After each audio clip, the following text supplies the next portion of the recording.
நாகதோஷம் நீக்கும் நாக சதுர்த்தி. சிரவண மாதம் அமாவாசைக்கு 4ஆம் நாளான சதுர்த்தி அன்று நாக சதுர்த்தி கொண்டாடப்படுகின்றது. நாகங்கள் தெய்வங்களாக வழிபடக்கூடியவையாகும். நம்முடைய முன்னோர்கள் தெரியாமல் யாருக்காவது துன்பம் ஏற்படுத்தி இருந்தால் அது ஜாதகத்தில் நாகதோஷம் ஏற்படுத்தி இருக்கும். கடுமையான நாகதோஷம் உள்ளவர்கள் அரசமரமும் வேப்பமரமும் உள்ள இடத்தில் நாகங்களை சிலையாக பிரதிஷ்டை செய்தும் அபிஷேகம் செய்தும் வணங்கலாம்.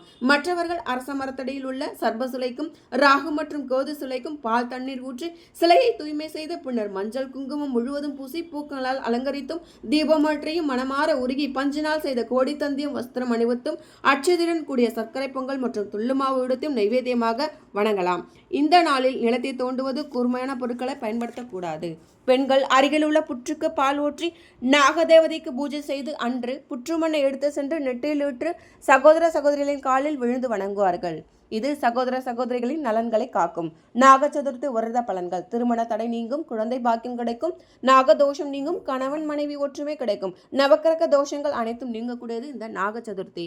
கர்நாடகாவில் உள்ள விட்டல் என்ற கிராமத்தில் சுப்பிரமணிய என்ற இடத்திலும் கோவில் அறைகளில் உயிருள்ள நாகங்கள் இன்றும் இருக்கின்றன. நாகப்பஞ்சமி ஒன்று இந்த கோவில்களில் நாகங்களுக்கு விசேஷ பூஜைகள் நடத்தப்படுகின்றன.